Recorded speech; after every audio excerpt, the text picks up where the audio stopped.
Hey moms, welcome to the Mom Mindset Show where we talk all things mom life from A to Z. I'm your host, Rachel Benson. I'm a wife, a mom of 6, a grandma of 7, a real estate agent, and a life coach for moms. I've been through every age and stage of motherhood, and I've never met one I didn't like. I've also never met one that didn't come with its share of challenges and personal growth. As moms, we set the mood and tone of the home. We're the emotional support and the cheerleaders for everyone in the house, not to mention the cook, the chauffeur, and the housekeeper. There's a lot to know and do, and that's what I'm here to help with. I want to help you create the home and family life of your dreams, and I do that not only by helping you with the skill set, but more importantly, the mindset that can really help you succeed as a mom. Thanks for being here. Let's talk about what's on your mind today.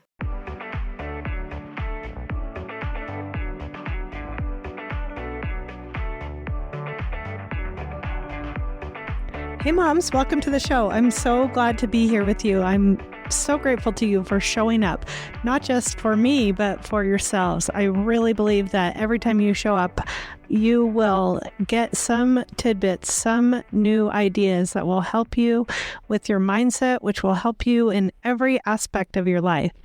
And that's actually what I'm going to talk about today is why mindset matters for moms. Why will I always talk about this? And what areas of your life does it affect you in?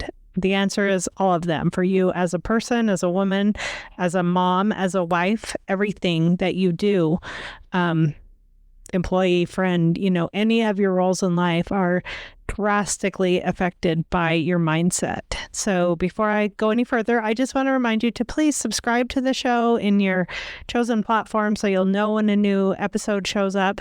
Ideally, that's every week, but that's not my realistic life with my career in real estate.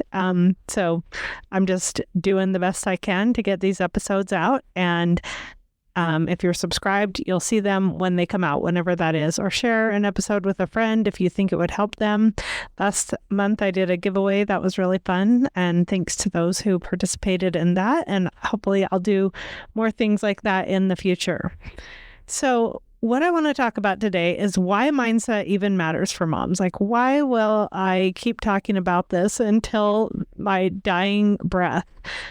It's because it affects every area of our lives. And as moms, that means our family relationships, how we manage our money, how we manage our home, how we manage our time, our relationship with ourselves, which I'm not going to necessarily get into today, but it has probably the biggest impact of all on how we feel about ourselves.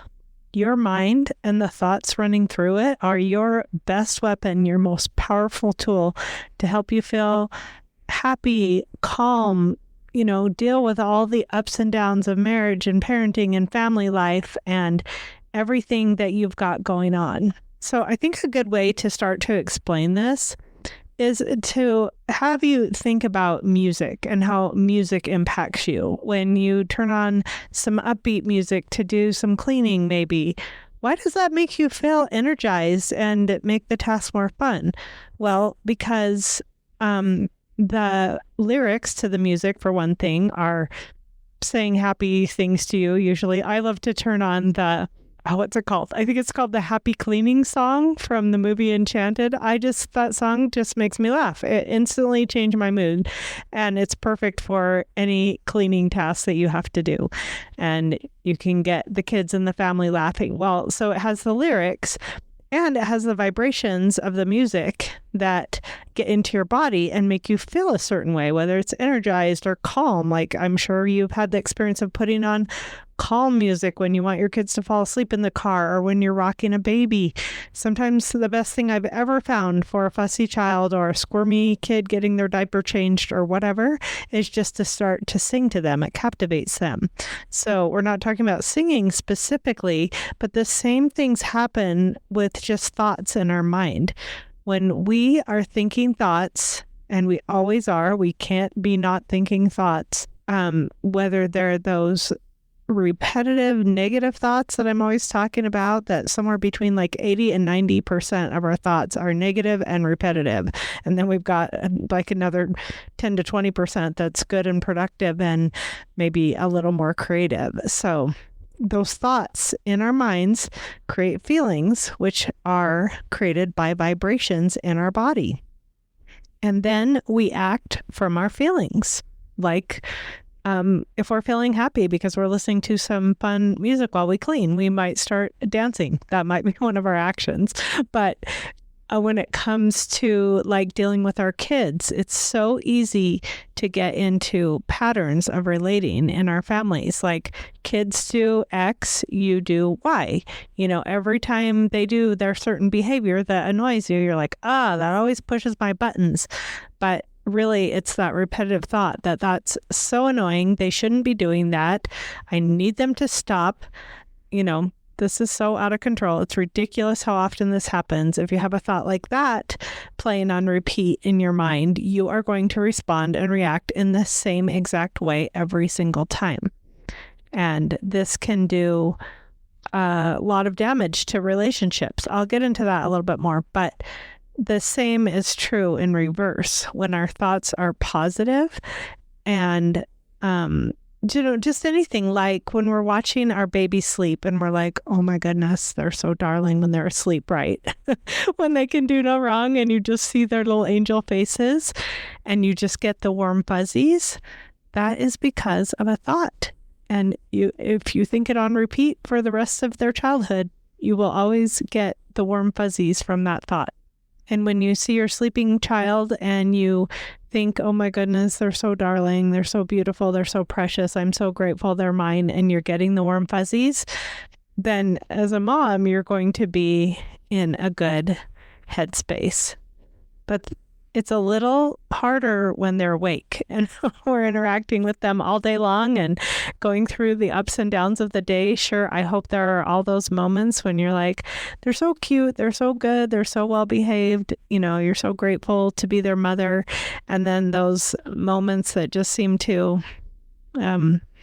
just like play on repeat, like I said, where it's just like, just gets you just tense and frustrated. And not just with the kids. I mean, the same thing is true in our marriages, if we're married, or when we are thinking about our money. I've done 1 or 2 podcasts on money recently, and we have a relationship with money that's created by our thoughts, and our relationships with everything are created by our thoughts. This is a really super important concept to understand. Relationships are a series of thoughts that we have about another person, and they have a whole different set of thoughts about us. And that's what makes up their relationship with us, whether they think it's good or bad, or whether we think it's good or bad, or, whatever we think about it. That's all because of how we're thinking about ourselves in relation to the other person, and our opinions of how they act and how they show up or don't, and the things they do, and if we approve or we don't approve, or we think they're terrific, or we think they are, lazy bums who just do nothing but lay around and play video games. So whether we're talking about our kids, our spouse, our in-laws, anyone in our lives, our coworkers, we have that series of thoughts that are making up that relationship. And that's so important to understand, because when you understand that and you start to have the self-awareness to evaluate how you're thinking about all those relationships, in other words, your mindset about those relationships, then you start to get some amazing leverage over things, and you put yourself in the driver's seat of how you want to be in that relationship. I know we always want to think it's the kids, it's the husband, it's the things they do and say that create your experience of them. But while I'm not excusing any bad behavior or saying we should allow it, I'm just saying it's how we think about it and react to it, which is often repetitive, like I was just saying, repetitively, that creates those ongoing patterns and maybe makes those relationships kind of stuck in the same place, even for years. I mean, they might take a little different form, but they will continue to be a product of our mindset about them. just to give you a little illustration of how this might work. Let's say you have a daughter-in-law and you think she doesn't like you. When you start thinking someone doesn't like you, and it creates a feeling of hurt, let's just say. I mean, I think that's a pretty common way to feel when you perceive that someone doesn't like you, either because you know that they've said things about you or just how they act around you, or, you know, there's some kind of water under the bridge that's giving you that impression. Or maybe you're just choosing to believe that they don't like you, and so you're feeling hurt. Let's think about how we show up when we're hurt. When we're hurt, we tend to withdraw. We tend to tell ourselves we don't like that person either. We don't want to be around them. We don't become the best version of ourselves when we are around them. We're on, we're tippy-toeing around this situation, maybe trying to please them or appease them or make them like us, or trying to people please. And then we kind of don't end up liking ourselves in that relationship, in that setting with that person. And we just want to leave it alone, go away, not interact with them. And then we don't end up not liking ourselves or them. So, it just creates this vicious cycle. And the complete opposite is true when you're with a good friend and you feel secure in that relationship and you're like, they love me, I can always count on them. Then how do you show up? You feel loved or whatever in that relationship, or you feel loving. And then you show up as a good friend yourself. You are excited to see them and spend time with them. And then you end up being the best version of yourself, the best friend, or, could be parent, could be spouse or whatever.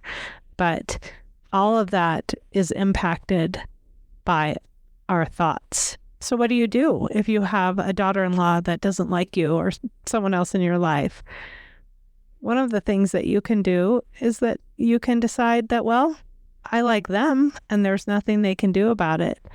And I am still going to choose to love and be my best self that I can be and try to do my part to improve the relationship.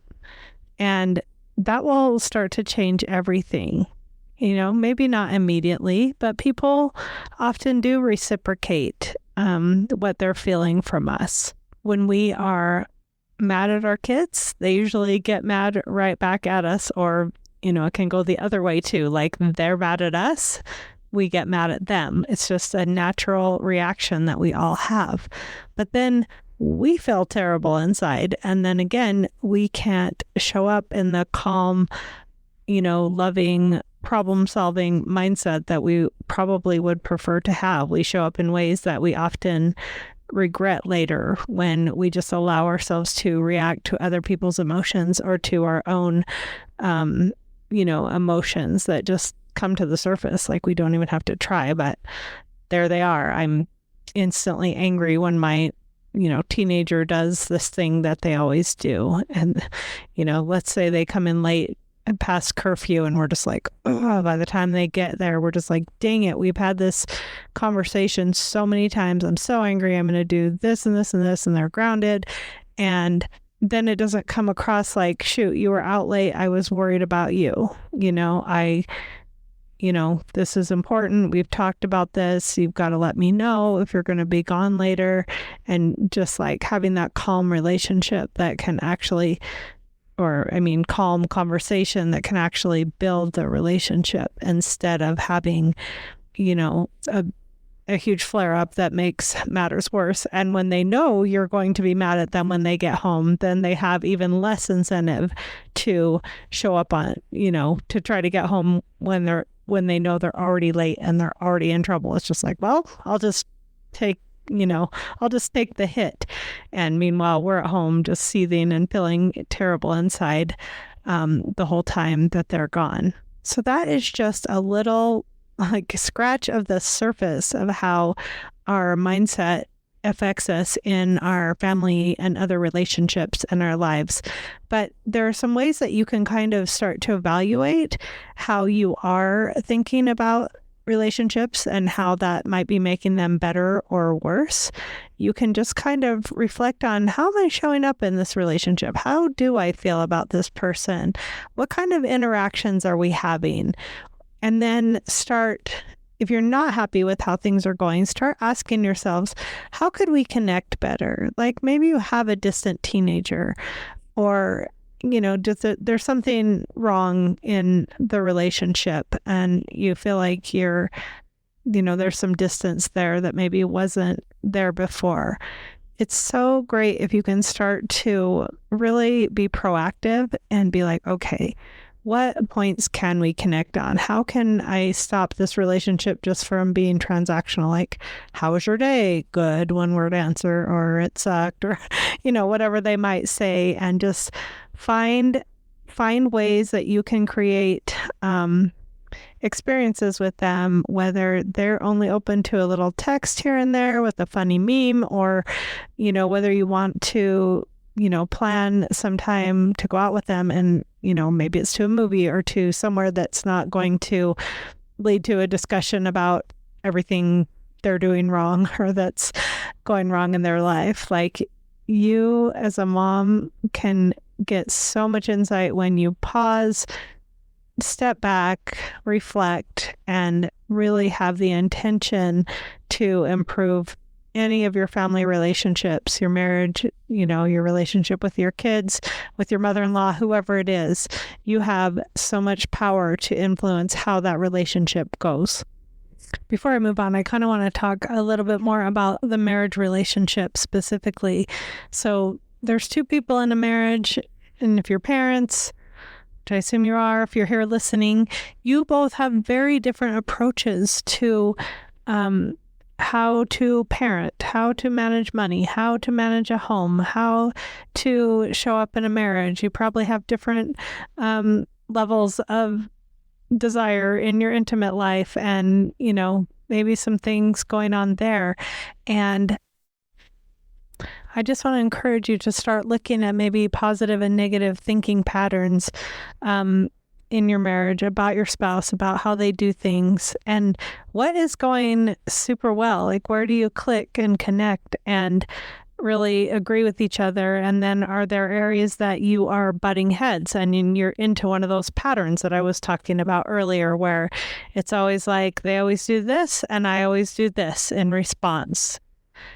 Those kind of things, all we need to do, it's like an electric circuit. We just need to, stop that connection happening that same way every single time, where it's almost like a light switch flipping.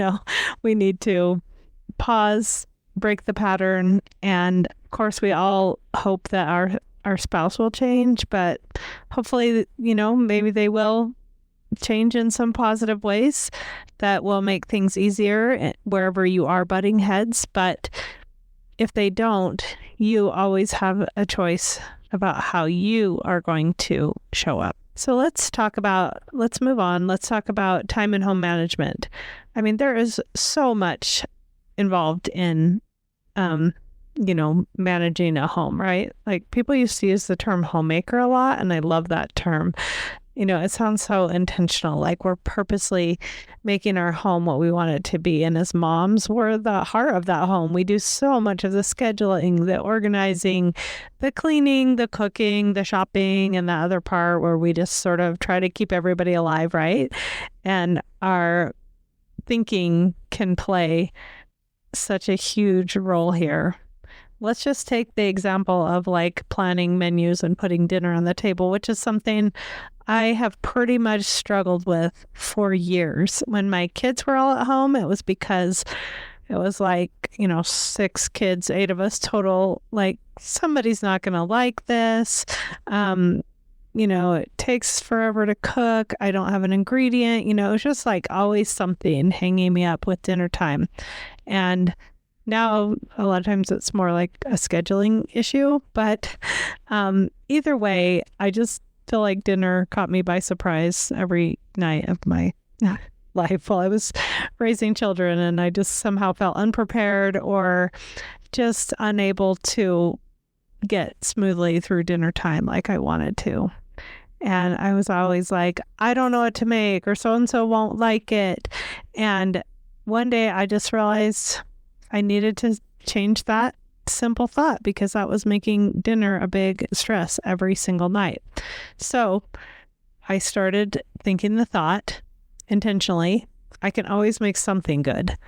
Now, someone else's opinion of good might be different, but when I just was like in that space of, I don't know what to make, so-and-so won't like it, I don't have all the ingredients, that just took, even more time to get dinner on the table and made it less fun. So once I started thinking I can always make something good, when you go to the fridge with that attitude, even if you don't necessarily have a plan, you are going to see the possibilities that exist there.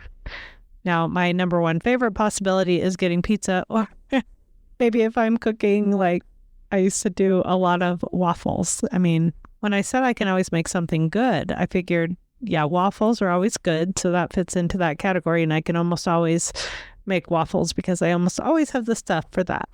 And again, when my kids were at home, if I threw in some bacon and like some orange juice shakes, like some orange Julius, now I know that's not the most nutritious meal, but it fed them many a time. And it was so much more empowering for me to be like, I can always make something good. My kids think ramen is good, or cereal is good, or waffles, or whatever. So it gave me a lot more energy and, just ambition about making dinner when I started to believe that I could always come up with something good. So that's just one example of one of the many things that we manage in the home as moms. But another one might be like our time management. There's our personal time management and the time management that we do for the family. And if it feels like things are hectic and out of control, we as moms have so much influence over that.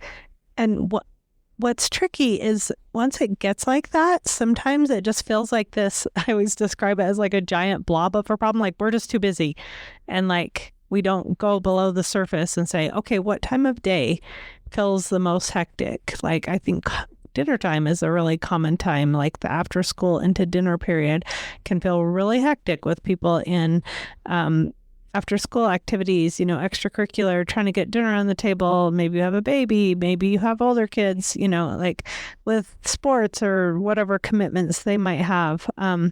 Whatever it is, it's really important to just slow that all down and take a look and say, okay, exactly what and when are we feeling this way, that we're too busy, too hectic, can't get dinner on the table, it's chaotic, that kind of thing. If we can nail down to some specifics, then we can start to see our thought processes again and what thought process is leading to this overscheduling, if that's what it is. Because maybe you're not overscheduled, but maybe you're just telling yourself all the time, like, I'm so busy, I'm running around, oh my goodness, this is so stressful. And that may be true, but that may be something that you can also change and be like, actually, it's okay. Like, I feel good about, the time that we're spending, the extracurricular activities we're doing, how well we're getting jobs done around the house, that kind of thing. And same thing with, trying to keep a handle on the laundry and the dishes and all the other housework. Like, if you're not feeling like you're on top of that, those feelings of failure can just set in, and those thoughts that just like, I'm just not a good housekeeper, I never learned how to do this, I'll never be able to have my home like so-and-so.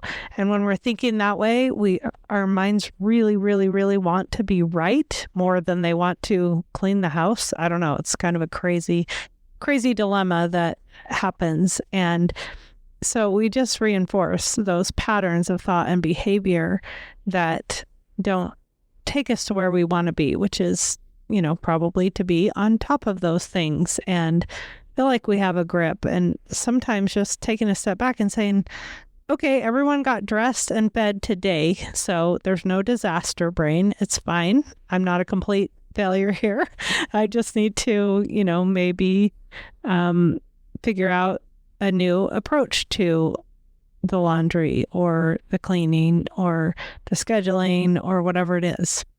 Whenever we've got thoughts of feelings of failure, comparison, overwhelm, stress, guarantee you there's a thought process behind it. We just need to look between our ears and say, what am I thinking that is creating and recreating this situation? Now let's talk a little bit about money management. Every family approaches their money management differently. And in some families, one or the other partner does basically all the money managing or all the spending, and the other one, stays out of it. But however you approach money, this can definitely be the source of a lot of contention and is even said to be the source of a lot of divorces. And in some ways, that is, well, I don't want to say it's good news, definitely not the divorce part, but just knowing that how you're thinking about your money is completely affecting the outcomes that you're seeing with your money. If you're constantly telling yourself, I'm not good with money, or, I don't even think about my money or something like that, that's going to create one result with your money. It's certainly not going to make you any better with money, right? Money comes down to like a skill set and a mindset. So the skill set, really anyone can learn to create a budget for sure. Following it is another thing that takes some dedication and commitment, and building your wealth and like having a future plan is, another part of that skill set. But then there's also like, what do you believe about money? And then how do you act on those beliefs? And if you have a sense of abundance and empowerment around money, like, yeah, we might be low on money right now, but this is a temporary situation. We can figure this out. We can change things for the better if we work together. Those kind of thoughts and ideas are going to allow more creativity to flow, allow more options to come into your mind. That is the kind of thinking that you want to do around money, and that is something that you really do have total control over. Just kind of a side note here, this is something that I see a lot with, I want to say young people, but really just a lot of people in general. We kind of tend to have a fixed mindset around money, like we make this much. This is kind of how our situation's always going to be, not being able to really foresee that you have the power to change or improve any aspect of your life, and including and especially your money. If you don't limit your thinking on that, like, this is the job we have, this is where we live, this is the cost of living, it's expensive having kids, all of that stuff, like all of that definitely has truth to it. But the important part is to realize that you have the capability within you to, make whatever changes you decide are necessary and desirable for you and your family. I have another recent podcast on money mindset that I will link to. So just to wrap up, I want to say there's just so many things that as moms we do, and we can't address our thinking on all of them. We can't possibly, but whatever is currently frustrating you, even if it's just you personally aren't feeling the fulfillment and the peace and calm in your life that you'd like to have, and the sense of control over what's going on around you. If that is something that is really hard for you right now, that you're just like life feels out of control, that is where you want to take a step back and look at your thinking about any given situation. And when you do that, you can overcome any amount of overwhelm that you're experiencing and get on top of the housework, the cooking, the chores. You can feel calm and in control of your emotions when the people in your family are kind of losing their crap. You can find ways that you can grow in ways that are important to you. You can be the boss of your money. You can create a better marriage. Even if the one you have is really, really good. You can generate more excitement and energy for life, more positive emotions. And most importantly, you can also give yourself grace and time to grow and adapt as things are constantly changing when you're in the childbearing years, and even as you progress into the empty nester years. You've got to give yourself grace. There's always so much changing and so much going on. And probably the most important talk that we haven't even talked about is self-talk, or I should say thought process, is how we're talking to ourselves amidst everything that's going on, how we're talking to ourselves about our abilities, our capabilities, our potential, and how we're doing as parents and partners and, home managers and all of those things that we're doing. Please be patient with yourselves. Please give yourself time and space and room to grow and forgiveness for your mistakes, and then try to extend that grace to other people in your family, and know that everyone is in a process of growth, and things do get better with time, and things can always improve for the better. So thank you for listening. I hope this has been helpful, and I hope that you can go away from this podcast knowing that you don't have to tackle everything at once, but take one area of life that you want to improve upon, and just really consider your mindset and your feelings and the actions that you're currently taking and the results that is creating, and see if you want to do some intervention, starting with your thoughts, even just starting to believe that, hey, it's possible that I could become a better housekeeper like I'd like to be, or I could become more calm and patient with my kids, or I could get a handle on the money. I could do some things to improve the situation in our marriage or any relationship in your life. Thank you for being here. Thank you for considering these ideas, and I hope they're helpful to you. And I will see you next time.